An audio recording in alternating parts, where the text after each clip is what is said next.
धर्मेंद्र चौहान की पत्नी। मेरे पति रेलवे में जॉब करते हैं। उज्जैन से ट्रांसफ़र उनका दावत पर हुआ तो उनका सर आए हैं जब से बहुत परेशान कर रहे हैं। इतना परेशान कर रहे हैं कि मैं भी उनको जाकर कई बार समझाने की कोशिश करी तो मेरी भी बात नहीं माने। और कल की बात कि कल वो ड्यूटी गए सुबह 8 बजे, तब उनने ड्यूटी करे। पानी बहुत बारिश हो रही थी, बहुत ज़्यादा बारिश हो रही थी तो पानी में गीले हो गए। गीले होने के बाद में साहब से बोला कि मैं घर जा रहा हूँ, मेरा तबीयत ख़राब बहुत ज़्यादा हो जाता है। तो वो घर पे आ गए कपड़े बदलने के लिए। उसके बाद में और ज़्यादा बारिश होने लगी तो वो जा नहीं पाए। उसके वजह से गए नहीं वो। फिर सवेरे गए सुबह 8 बजे ड्यूटी में।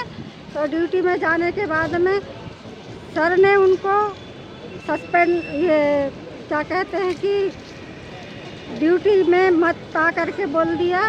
और बोलने के बाद में जो कल की ड्यूटी करे थे वो उसमें उनने ये लगा दी कि तुम्हारा कल का हाजिरी नहीं मिलेगा। फिर मेरे पति को बेकदर ऐसे डंडे से मारे कि उनका यहाँ लगा हुआ है, पूरे पीठ में सूजन आया हुआ है। फिर मैं है तो गई वहाँ पर, वहाँ से लाई उनको अस्पताल में ना एडमिट करी। अभी अस्पताल में एडमिट है। आपका नाम? वेपा चौहान, धर्मेंद्र की पत्नी। દાહોદ જિલ્લાના લીમખેડાના નીનામા ખાકરિયા ગામે બૌદ્ધ કાર્યકર્તાઓ સાથે દાહોદ સાંસદ જસવંતસિંહ ભાભોર દ્વારા સંવાદ કાર્યક્રમ યોજાયો। આ તારીખ 10/7/2026 શુક્રવારના રોજ બપોરે 12 વાગ્યાને મળતી વિગતો અનુસાર દાહોદ લોકસભાના સાંસદ જસવંતસિંહ ભાભોરે લીમખેડા તાલુકાના નીનામાના ખાકરિયા ગામની મુલાકાત લઈ ભારતીય જનતા પાર્ટીના બૂથ સમિતિના પાયાના કાર્યકર્તાઓ સાથે પરસ્પર સંવાદ અને શુભેચ્છા મુલાકાત યોજી હતી। આ પ્રસંગે સાંસદે જણાવ્યું હતું કે ભારતીય જનતા પાર્ટીની સૌથી મોટી તાલુકા બૂથ સ્તરની સમર્પિત કાર્યકર્તાઓ છે, જેઓ સંગઠનને વધુ મજબૂત બનાવવાના મહત્ત્વની ભૂમિકા ભજવી રહ્યા છે। મુલાકાત દરમિયાન આગામી સંગઠનલક્ષી કાર્યક્રમ, જનસંપર્ક અભિયાન તેમજ સરકારની જનકલ્યાણકારી યોજનાઓને છેવાડાના લોકો સુધી અસરકારક રીતે પહોંચાડવા અંગે વિસ્તૃત ચર્ચા વિચારણા કરવામાં આવી હતી। કાર્યકરોને સંગઠનને વધુ ગતિશીલ અને મજબૂત બનાવવા માટે જરૂરી માર્ગદર્શન પણ આપવામાં આવ્યું હતું। આ પ્રસંગે સ્થાનિક આગેવાનો, બૂથ સમિતિના પદાધિકારીઓ અને મોટી સંખ્યામાં કાર્યકર્તાઓ ઉપસ્થિત રહ્યા હતા। દાહોદ જિલ્લાના ગરબાડા તાલુકામાં અબલોડ ગામે સરપંચ દ્વારા પોર્ટેબલ એક્સરે સાઇટની મુલાકાત કરાઈ।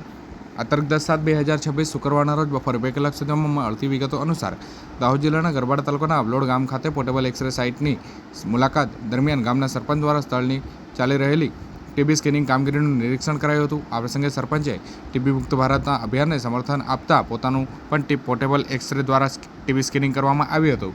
તેમણે આરોગ્ય વિભાગની કામગીરીની પ્રશંસા કરી અને ગામના તમામ નાગરિકોને સમયસર ટીબીની તપાસ કરાવી આરોગ્ય પ્રત્યે જાગૃત રહેવા અપીલ કરાઈ હતી। પોર્ટેબલ એક્સરે સુવિધા દ્વારા ગામના લોકોને નજીકમાં જ ટીબીની નિઃશુલ્ક તપાસની સુવિધાઓ ઉપલબ્ધ કરવામાં આવતા દર્દીઓને વહેલી તકે ઓળખ કરી અને યોગ્ય સારવાર શરૂ કરી શકાશે। આ પ્રસંગે આરોગ્ય વિભાગના કર્મચારીઓ, ગામના સરપંચ, સ્થાનિક આગેવાનો અને ગામજનો ઉપસ્થિત રહ્યા હતા। ટીબી મુક્ત ભારતના અભિયાનને સફળ બનાવવા માટે દરેક નાગરિકે સમયસર તપાસ કરાવે અને આરોગ્ય વિભાગને સહકાર આપે તેવો સંદેશ પણ વ્યક્ત કરવામાં આવ્યો હતો। દાહોદ જિલ્લાના દેવગઢ બરિયા તાલુકામાં જળ હોનારત સામે સચેતતા વધારવા માટે વહીવટીતંત્ર દ્વારા માનસરોવર બેટ ખાતે મોકડ્રીલનું આયોજન કરાયું।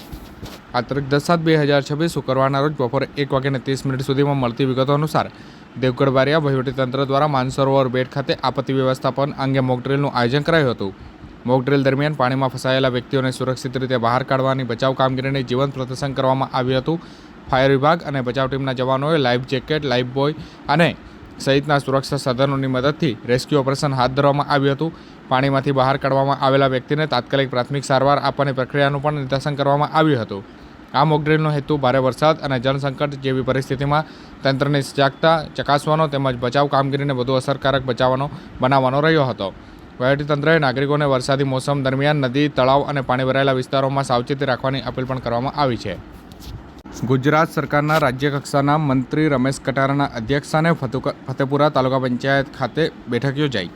આ તારીખ 10/7/2026 શુક્રવારના રોજ બપોરે 3:30 સુધીમાં મળતી વિગતો અનુસાર રાજ્ય કક્ષાના મંત્રી રમેશ કટારાના અધ્યક્ષસ્થાને ફતેપુરા તાલુકા પંચાયત ખાતે વિવિધ વિભાગોના અધિકારીઓ સાથે સમીક્ષા બેઠક યોજાઈ હતી।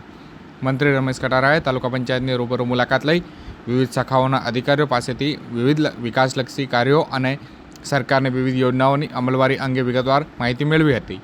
બેઠક દરમિયાન તાલુકામાં ચાલી રહેલા વિકાસ કામોની પ્રગતિની સમીક્ષા કરવામાં આવી હતી તેમજ યોજનાના અસરકારક અમલીકરણ અંગે ચર્ચા કરવામાં આવી હતી. મંત્રી દ્વારા અધિકારીઓને સરકારની જનકલ્યાણકારી યોજનાઓનો લાભ છેવાડાના માનવી સુધી સમયસર અને પારદર્શક રીતે પહોંચે તે માટે જરૂરી માર્ગદર્શન અને સૂચનો આપવામાં આવ્યા હતા. આ ઉપરાંત પ્રજાના પ્રશ્નોનો ઝડપી અસરકારક નિકાલ થાય તેમજ કામગીરીમાં વધુ ગતિ લાવવા અધિકારીઓને જરૂરી સૂચનો પણ આપવામાં આવ્યા હતા. દાહોદ જિલ્લાના ફતેપુરા એમપીએમસીના નવનિયુક્ત પ્રમુખ સુનિલ કટારાના પદગ્રહણ સમારોહનું આયોજન કરાયું. આ તારીખ 10/7/2026 શુક્રવારના રોજ બપોરે 2 કલાક સુધીમાં મળતી વિગતો અનુસાર આ પ્રસંગે રાજ્યકક્ષાના મંત્રી રમેશ કટારા વિશેષ ઉપસ્થિત રહ્યા હતા. મંત્રી રમેશ કટારાએ સુનિલ કટારાને નવી જવાબદારી માટે શુભેચ્છાઓ પાઠવી અને સફળ કાર્યકાળ માટે મંગલ કામનાઓ વ્યક્ત કરી હતી. તેમણે આશા વ્યક્ત કરી છે કે નવા નેતૃત્વ હેઠળ ફતેપુરા માર્કેટ યાર્ડમાં ખેડૂતો હિતના કાર્યને વધુ વેગ મળશે અને કૃષિ ક્ષેત્રના વિકાસમાં મહત્વપૂર્ણ યોગદાન આપશે. સમારોહમાં સહકારી ક્ષેત્રના અગ્રણીઓ, ખેડૂત આગેવાનો, જનપ્રતિનિધિત્વ અને મોટી સંખ્યામાં ખેડૂત ભાઈઓ ઉપસ્થિત રહ્યા હતા અને નવનિયુક્ત પ્રમુખને શુભેચ્છાઓ પણ પાઠવી હતી. દાહોદના જેકોટ રેલવે સ્ટેશન નજીક રેલવે એન્જિનમાંથી અચાનક ધુમાડો નીકળતા અફરાતફરીનો માહોલ સર્જાયો.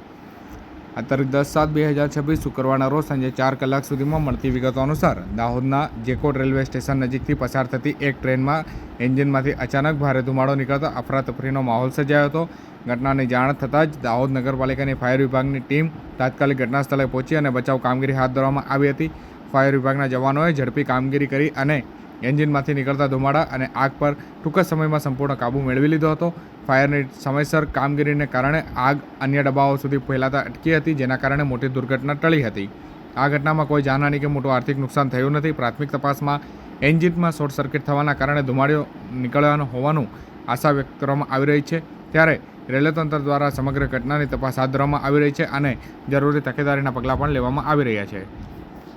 દાહોદ જિલ્લાના ફતેપુરા તાલુકામાં મોટી રેલ પીએચસી દ્વારા મચ્છરજન્ય રોગોના નિયંત્રણ માટે ઘર ઘર જાગૃતિ અભિયાન હાથ ધરાયું. આ તારીખ 10/7/2026 શુક્રવારના રોજ બપોરે 3 કલાક સુધીમાં મળતી વિગતો મુજબ આ અભિયાન અંતર્ગત એનવીબી ડીસીપી ટીમ દ્વારા ઘરે ઘરે મુલાકાત લઈ મેલેરિયા અને ડેન્ગ્યુથી બચવાના ઉપાયો અંગે લોકોને માહિતગાર કરવામાં આવ્યા હતા. સાથે જ પાણી ભરાયેલા પાત્રોની તપાસ, સફાઈ અને ઢાંકીને રાખવાની અપીલ કરવામાં આવી હતી. જાગૃતિ અભિયાન દરમિયાન પ્રાથમિક શાળાઓમાં પણ વિદ્યાર્થીઓ અને શિક્ષકોને માહિતી આપવામાં આવી હતી. મચ્છરોના પ્રજનન સ્થળો નાબૂદ કરવા તેમજ સ્વચ્છતા જાળવવા અંગે સમજ આપવામાં આવી હતી. આ પ્રસંગે મેલેરિયાના અંત માટે આપણે પ્રતિબદ્ધ છીએ, આપણે લાવીને જ રહીશું તેમજ સમુદાયની ભાગીદારી થકી ડેન્ગ્યુ નિયંત્રણ કરીએ, પાણીના પાત્રો તપાસીએ, સાફ કરીએ અને ઢાંકીને રાખીએ જેવા સંદેશો દ્વારા લોકોને જાગૃત કરવામાં આવ્યા હતા. આ અભિયાનમાં આરોગ્ય વિભાગ, રાષ્ટ્રીય વેક્ટર જનિત રોગ નિયંત્રણ કાર્યક્રમ અને સંબંધિત આરોગ્ય કર્મચારીઓએ ભાગ લઈ અને વરસાદી મોસમ દરમિયાન મચ્છરજન્ય રોગોથી બચવા જરૂરી સાવચેતી રાખવાની અપીલ પણ કરવામાં આવી હતી. આમ આદમી પાર્ટી દ્વારા રાજુભાઈ વળવાઈને પ્રભારી તરીકે નિમણૂક કરાતા સુખસર તાલુકા આમ આદમી પાર્ટી દ્વારા સન્માન કરાયું. આ તારીખ 10/7/2026 શુક્રવારના રોજ સાંજે 4:30 સુધીમાં મળતી વિગતો મુજબ આમ આદમી પાર્ટી દ્વારા રાજુભાઈ વળવાઈને 129 વિધાનસભા બેઠકના પ્રભારી તરીકે નિમણૂક કરવામાં આવ્યા છે. નિમણૂક બાદ સુખસર તાલુકા આમ આદમી પાર્ટી દ્વારા રાજુભાઈ વળવાઈને સ્વાગત સહ સન્માન કાર્યક્રમનું આયોજન કરાયું હતું. આ પ્રસંગે પાર્ટીના આગેવાનો અને કાર્યકર્તાઓએ રાજુભાઈ વળવાઈને શુભેચ્છાઓ પાઠવી અને નવી જવાબદારી સફળતાપૂર્વક નિભાવવા માટે મંગલ કામનાઓ વ્યક્ત કરી હતી. રાજુભાઈ વળવાએ પાર્ટી દ્વારા સોંપવામાં આવેલી જવાબદારી બદલ આભાર વ્યક્ત કરી સંગઠનને વધુ મજબૂત બનાવવા અને જનહિતના મુદ્દાઓને લોકો સુધી પહોંચાડવા માટે સંપૂર્ણ નિષ્ઠા સાથે કાર્ય કરવાની પ્રતિબદ્ધતા પણ વ્યક્ત કરી હતી. આ કાર્યક્રમમાં આમ આદમી પાર્ટીના આગેવાન, કાર્યકર્તાઓ અને મોટી સંખ્યામાં સમર્થકો ઉપસ્થિત રહ્યા હતા. ચાકલિયા પોલીસે છાયણ મુકામેથી રહેણાંક મકાનમાંથી ભારતીય બનાવટનો વિદેશી દારૂ જપ્ત કર્યો. આ તારીખ 10/7/2026 શુક્રવારના રોજ બપોરે 3:30 ચાકલિયા પોલીસ સ્ટેશન મથકે ફરિયાદ નોંધાઈ. જે ફરિયાદના આધારે કહી શકાય કે ચાકલિયા પોલીસ સ્ટેશનના સ્ટાફના કર્મચારી જ્યારે પેટ્રોલિંગ પર હતા તે દરમિયાન તેઓને ખાનગી રાહે બાતમી મળી હતી કે મોજે છાયણ ખાતે એક વ્યક્તિ જેઓ કે રહેણાંક મકાનની અંદર ઇંગ્લિશ દારૂનો જથ્થો રાખી અને ચોરી છુપે છૂટક વેચાણ કરી રહ્યો છે. જે બાતમીના આધારે પોલીસ દ્વારા બાતમીદાર સ્થળ પર રેડ કરવામાં આવી હતી અને 3,437 રૂપિયાનો વિદેશી દારૂ જપ્ત કરી આરોપી વિરુદ્ધ ગુનો નોંધી કાયદેસરની કાર્યવાહી હાથ ધરવામાં આવી છે. દાહોદના છાપરી મુકામે Navjivan arts and commerce college વચ્ચેના રોડ પરથી મોબાઈલ ચોરી થતાં Dahod B division police station મથકે ફરિયાદ નોંધાઈ. આ તારીખ 10/7/2026 શુક્રવારના રોજ બપોરે 1:30 ફરિયાદ નોંધાઈ. જે ફરિયાદના આધારે કહી શકાય કે ગત તારીખ 26/6/2026ના રોજ રાત્રિના 7 વાગ્યાથી 8 વાગ્યાના વચ્ચે જે મોબાઈલનો માલિક છે તે પોતાનો મોબાઈલ લઈ અને રસ્તા પરથી પસાર થઈ રહ્યા હતા. તે દરમિયાન તેઓનો મોબાઈલ ખિસ્સામાં મૂકેલો હતો અને ત્યારબાદ ક્યાંક રસ્તામાં પડી ગયો હતો અને કોઈક ચોરીસમ દ્વારા મોબાઈલ સ્વિચ ઓફ કરી અને તેની ચોરી કરી હતી. બનાવ સંદર્ભે પોલીસ દ્વારા ગુનો નોંધી કાયદેસરની કાર્યવાહી હાથ ધરવામાં આવી છે. દાહોદ મુકામે મુવાલિયા ફાર્મ ખાતે તાલીમ કાર્યક્રમનું આયોજન કરાયું. આ તારીખ 10/7/2026 શુક્રવારના રોજ સાંજે 4 કલાક સુધીમાં મળતી વિગતો મુજબ દાહોદ જિલ્લાના મુવાલિયા ફાર્મ ખાતે કૃષિ વિજ્ઞાન કેન્દ્ર KVK અને કૃષિ સંશોધન કેન્દ્રના સંયુક્ત ઉપક્રમે ગુજરાત ફોડર મકાઈ 1 આણંદ ટોલ ઉત્પાદન અને ગુણવત્તાયુક્ત ચારા માટે સુધારેલી જાત વિષય પર કેન્દ્રીય તાલીમ કાર્યક્રમ યોજાયો. કાર્યક્રમમાં પશુપાલન માટે ગુણવત્તાયુક્ત લીલા ચારા ઉત્પાદન વધારવા તેમજ સુધારેલી મકાઈની જાત અંગે ખેડૂતોને વૈજ્ઞાનિક માર્ગદર્શન આપવામાં આવ્યું હતું. તાલીમ દરમિયાન નિષ્ણાતોએ ગુજરાત ફોડર મકાઈ 1ની વિશેષતાઓ, વાવેતર પદ્ધતિ, પોષણ વ્યવસ્થાપન, ગુણવત્તાયુક્ત બીજોનો ઉપયોગ તેમજ વધુ ઉત્પાદન મેળવવાની આધુનિક ખેતી અંગે પદ્ધતિઓ અંગે વિસ્તૃત માહિતી આપી હતી. સાથે જ કિચન ગાર્ડનિંગ, પોષણ સુરક્ષા, વૈજ્ઞાનિક પશુપાલન, પશુઓની યોગ્ય સાર સંભાળ અને ચારા વ્યવસ્થાપન અંગે પણ ખેડૂતોને માર્ગદર્શન આપવામાં આવ્યું હતું. આ કાર્યક્રમમાં કુલ 50 જેટલા ખેડૂતો ઉપસ્થિત રહ્યા હતા. અંતે ખેડૂતોને ગુજરાત ફોડર મકાઈ 1ના ગુણવત્તાસભર બીજ અને જૈવિક ખાતરના બોટલોનું વિતરણ કરવામાં આવ્યું હતું. તાલીમને ઉપયોગી ગણાવી ખેડૂતો દ્વારા આયોજકોનો આભાર પણ વ્યક્ત કર્યો હતો.